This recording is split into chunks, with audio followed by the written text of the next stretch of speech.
guys, welcome back to The Real Banksy for another video, and today I'm going to be showing you my fantasy team. Now this is going to be the first video of a series of videos where I'm going to be showing you my team, who I've captained and vice-captained, who's in my bench, who's in my starting 11, who I've brought in and out in my transfers, and how many points I get. And hopefully by the end I can have a really good team. Alright, let's get right into it. Now this is the team I used last week. A bit of an unfortunate week for me because my defenders didn't do particularly well. Cancelo was the only one scoring with a clean sheet, 5+ points. Alisson only got 1. Cucurella got none because he came on as a substitute, got 1 point and then got a yellow card and went back down to 0.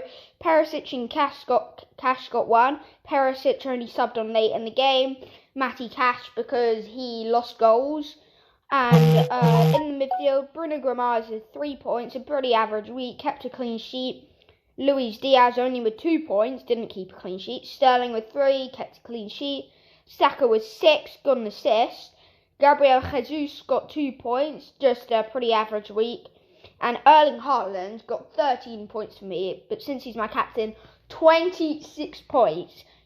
Now before Erling Haaland played, and I was on 19 points. Also, Cancelo hadn't played. I was on 19 points. And I really need, after 9 players, I really needed something good. Then my 2 highest scorers come in. Cancelo 7, Erling Haaland 26. This guy, I'm keeping him in my team. 100%. Now guys, this is the team I'm going to be using this week. A bit similar, I've made a couple of changes, subbed in a couple of players, made a couple of transfers, and I'll talk you through my team now. So, Alisson in goal, going against Crystal Palace. This should be a clean sheet. Hopefully he won't scuff up like against Fulham. Now my defence, Cancelo is my first defender. Against Bournemouth, should keep an easy clean sheet against a likely relegation team. Ivan Perisic going up against Chelsea. Now, I didn't really want to have Perisic in my team because it was Tottenham v Chelsea, but my other 2 defenders were Cucurella and Tanganga, who were Tottenham or Chelsea players, and I thought Perisic might get a goal or an assist, so I put him in there.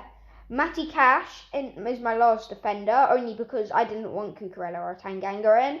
My midfield consists of Bruno Guimaraes, Luis Diaz, Bukayo Saka and Pedro Neto, all playing against teams worse than them, except potentially Bruno Guimaraes going against Brighton. But I think Newcastle's better than Brighton this year.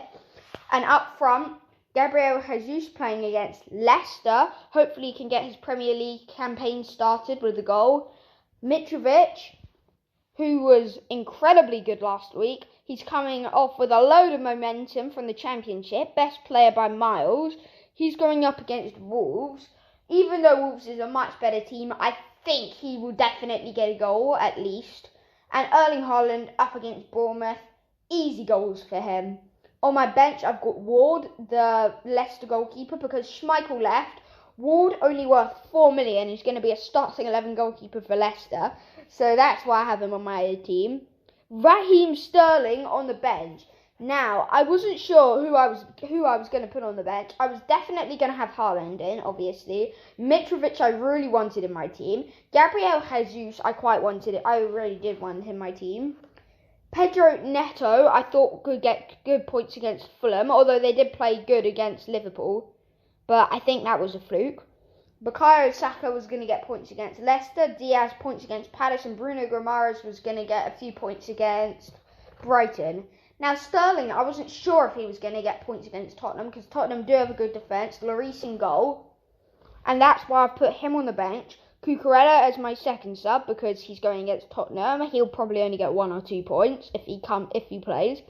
And Tanganga, my third substitute, because he's not going to play at all. He's just a cheap player on my bench. Now, this is where I stand overall in fantasy. Obviously, last week I had a bit of an unfortunate week. My defence didn't do very well. But this week I've made a couple of transfers. I think I'll do better than last week. Hopefully get a lot more points, improve. And yeah, I really think I might do well this week. If you like this video, please do like and subscribe. I'm going to be doing this next week, the week after, and so on and so forth until the end of the Premier League. Hopefully I can get a lot more subscribers, a lot more views, and a lot more points in Fantasy Premier League. I hope you enjoyed the video, and I'll see you next time.